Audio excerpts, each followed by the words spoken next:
सोलापुरात राजकीय वादातून मनसे विद्यार्थी सेनेचे पदाधिकारी बाळासाहेब सरवदेंची हत्या करण्यात आल्याचा आरोप केला जातोय। महापालिका निवडणुकांच्या पार्श्वभूमीवर सोलापुरात भाजपमधील 2 गटात टोकाचा वाद झाला। महापालिका निवडणुकांसाठी उमेदवारी अर्ज मागे घेण्याच्या शेवटच्या दिवशी चांगलाच राडा झाल्याचं बघायला मिळालं। सोलापुरातील जोशी गल्ली परिसरातील भाजपचे माजी नगरसेवक शंकर शिंदे यांचं संपर्क कार्यालय भाजपच्याच दुसऱ्या गटाने फोडलं आणि आपल्या समर्थक उमेदवारास उमेदवारी न मिळाल्याच्या कारणावरून दुसऱ्या गटाने कार्यालय फोडल्याचा आरोप करण्यात आला। यावेळी पोलिसांनी मोठा बंदोबस्त लावून हस्तक्षेप केला, मात्र इथल्या राड्यातच बाळासाहेब सरवदेंची हत्या करण्यात आल्याचा आरोप होतोय। यांना बिनविरोध आणण्यासाठी दबावाचं तंत्र चालू होतं भारतीय जनता पार्टीमध्ये।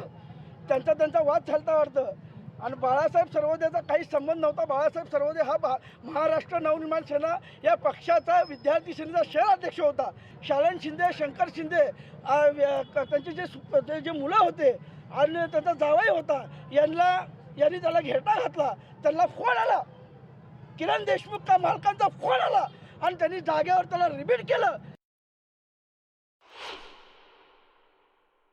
महाराष्ट्रामध्ये सोलापूरमध्ये गृहमंत्री देवेंद्र फडणवीस झोपलाय का? आमदाराच्या पोराचा प्रभाग कडे बिनविरोध करण्यासाठी माझी सुद्धा महाराष्ट्र नवनिर्माण सेनेचे माझी मुलगी संध्या भोसले ब मध्ये होती, त्याच्यासाठी बिनविरोध करण्यासाठी माझ्या सुद्धा दबाव होता। बाळासाहेब पांडुरंग सरवदे महाराष्ट्र नवनिर्माण सेना विद्यार्थी सेनेचा शहर अध्यक्ष आहे तो सोलापूरचा। आम्ही साहेबांचा राईट हँड आहे सोलापूरचा। ह्या भाजपच्या राजकारणामध्ये या आमदाराने या किरण देशमुखला आणि या पॅनलला बिनविरोध आणण्यासाठी मनसेच्या शहर अध्यक्षाचा बळी गेलाय। मला फडणवीसला सांगायचं आहे, ह्या विजय देशमुखच्या आमदारकी रद्द केली पाहिजे, या किरण देशमुखला बेड्या घातल्या पाहिजेत। जे घडतंय ते धक्कादायक आहे। पुढे पाहूयात, कल्याण डोंबिवली महापालिकेत सत्ता कोणाची या प्रश्नाची उत्सुकता मतदानाआधीच संपल्यात जमा आहे। कारण मतदानाआधीच महायुतीचे 19 उमेदवार बिनविरोध आलेत। ही विरोधकांची हाराकिरी आहे की सत्ताधाऱ्यांची रणनीती, हा प्रश्न सध्या सगळ्यांनाच पडलाय। मतदानाआधीच महायुतीचा विजयाचा गुलाल। केडीएमसीत महायुतीचे 19 उमेदवार बिनविरोध। ठाण्यात शिवसेनेचा राजकीय दबदबा। कल्याण डोंबिवली आणि ठाणे या मतदारसंघाच्या निवडणुकीकडे संपूर्ण राज्याचं लक्ष लागलंय। ठाणे जिल्हा हा एकनाथ शिंदेंचा बालेकिल्ला, तर कल्याण डोंबिवलीतून भाजपचे प्रदेशाध्यक्ष रवींद्र चव्हाण येतात। कल्याण डोंबिवली निवडणुकीत प्रत्यक्ष मतदान पार पडण्यापूर्वीच महायुतीचा विजयाचा जल्लोष पाहायला मिळतोय। कल्याण डोंबिवलीत 1-2 नव्हे तर भाजपचे तब्बल 13 उमेदवार बिनविरोध विजयी झाले। कल्याण डोंबिवलीच्या प्रभाग क्रमांक 18 अ मधून भाजपच्या रेखा चौधरी, प्रभाग क्रमांक 26 क मधून आसावरी नवरे, प्रभाग क्रमांक 26 ब मधून भाजपच्या रंजना पेंडकर, प्रभाग क्रमांक 24 ब मधून भाजपच्या ज्योती पाटील बिनविरोध विजयी झाल्या। प्रभाग क्रमांक 27 मधून भाजपच्या मंदाताई पाटील विजयी झाल्या। जी मेहनत मी तर करतो, ताईचं पण खूप मेहनत असते आणि प्रत्येक इलेक्शनला आम्ही झोकून देऊन काम करतो। तर वॉर्डामध्ये सुद्धा चांगली कामं केलीत आणि ताई समाजसेवेमध्ये पुढे असते, त्याच्यामुळे लोकांचा आशीर्वाद सोबत आहेच। म्हणून मी सर्वांचे आभार मानतो पुन्हा एकदा, खास करून रविदादांचे तर मनापासून। उमेदवारी अर्ज मागे घेण्याच्या शेवटच्या दिवशी कल्याण डोंबिवलीत विजयी पक्षाकडून उमेदवारी माघारीचा सिलसिला सुरू राहिला। महेश पाटील, मुकुंद पेडणेकर, साई शेलार, दीपेश म्हात्रे, जयेश म्हात्रे, हर्षदा भोईर, रवीना माळी हे भाजपचे उमेदवार बिनविरोध विजयी झाले। पॅनल क्रमांक 19 आहे आपला, त्याच्यात अ ब क 3 बिनविरोध आहेत। म्हणजे मी स्वतः, पूजा म्हात्रे आणि साईदादा शेलार। पण आता आमचा एक उमेदवार बाकी आहे, आम्ही आता त्याच्यासाठी जोमाने लढू। एकीकडे भाजपचे 13 उमेदवार बिनविरोध विजयी झालेले असताना शिवसेनेनं मतदानापूर्वीच विजयाचा गुलाल उधळला। शिंदेंच्या शिवसेनेनं रमेश म्हात्रे, विश्वनाथ राणे, हर्षल मोरे, वृषाली जोशी, रेश्मा निचल, ज्योती राजन मराठे हे 6 उमेदवार बिनविरोध विजयी झाले। कल्याण डोंबिवली हा एकेकाळी ठाकरेंची शिवसेना आणि मनसेचा बालेकिल्ला. या दोन्ही पक्षाची ताकद या भागात आहे. अशात मतदानापूर्वी तब्बल 18 ठिकाणी महायुतीचे उमेदवार बिनविरोध निवडून आल्यानं शिवसेना आणि मनसेला धक्का बसलाय आणि त्यावरून राजकारण तापलंय. कल्याण डोंबिवली मोठ्या मिरवणुका काढतात विजयाच्या.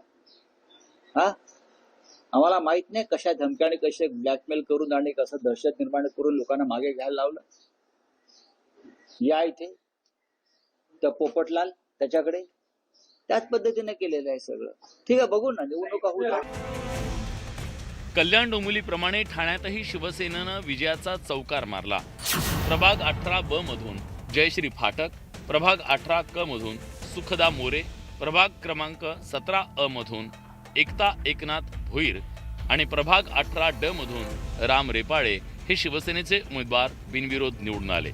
शिवसेनेच्या सुलेखा सुधाकर चव्हाण यांचीही बिनविरोध निवड झाली आहे. विरोधकांनी उमेदवारी अर्ज मागे घेतल्यानं तसंच काही विरोधकांची उमेदवारी अर्ज बाद झाल्यानं विजयाचा मार्ग मोकळा झाला. हा आमच्या सर्व उमेदवारांचाच विजय आहे आणि हा आमच्या पूर्ण कार्यकर्त्यांचा विजय आहे. हा जास्त काय म्हणता येईल ना ऍप्ट हे राहील. कारण का जेव्हा आपण बिनविरोध निवडणूक जिंकतो तेव्हा तुमच्या समोर कार्यकर्ते नसतात म्हणून जिंकतो. तर आमच्या कार्यकर्त्यांचा आमच्यावर जो विश्वास आहे तो जिंकलेला आहे. सो पहिलं तर क्रेडिट त्यांना जातं की ज्या कार्यकर्त्यांनी आम्हाला पाठिंबा दिला. सर्वप्रथम शब्द नाहीये बोलण्यासाठी, तरी सुद्धा हा माझा विजय नसून हा महायुतीचा विजय. मी प्रथम आपले महाराष्ट्राचे मुख्यमंत्री उपमुख्यमंत्री त्यांनी जी मला महायुतीचे उमेदवार दिला आणि त्यांचं मी जे आज त्यांची प्रतिष्ठा ठेवली त्याच्याबद्दल त्यांचं मी खूप आभारी आणि धन्यवाद आहे. साहेबांच्या कामावर प्रभावित होऊन कित्येक उमेदवारांनी आज माघार घेतली आणि आपला पराभव काही लोकांना समोर दिसला त्यांनी घेतली. काही लोकांनी आम्हाला सहकार्य दाखवलं मोठ्या मनाने. त्यांचंही खूप खूप सर्व उमेदवारांचं मी धन्यवाद मानतो की त्यांनी मोठ्या मनाने माघार घेऊन आमचा विजय सुकर केला. कल्याण डोंबिवली आणि ठाण्यात सत्ताधारी महायुतीच्या बिनविरोध निवडीवरून राजकारण तापलंय. विरोधकांनी पुन्हा एकदा सत्ताधाऱ्यांवर धमकावण्याचा आणि दडपशाहीचा आरोप केला. ते सगळे आरोप आहेत त्यांचा फोन रेकॉर्ड तपासला पाहिजे. निवडणूक आयोग त्यांना कोणत्या मंत्र्यांचे कधी फोन गेले, डेप्युटी सीएमचे कधी फोन गेले आणि त्यानुसार कोणते उमेदवारी अर्ज बाद केले. उमेदवारांनी माघार घ्यावी यासाठी आरोच्या माध्यमातून दबाव आणले जात आहे. ठाणे आणि कल्याण डोंबिवलीत निवडणुकीकडे संपूर्ण राज्याचं लक्ष लागलं. महायुतीच्या विजयाचा वारू रोखण्यासाठी विरोधकांनी तितक्याच मोठ्या प्रमाणात मोर्चे बांधणी करणं आवश्यक होतं. मात्र यात विरोधक कमी पडल्याचं दिसून आलं.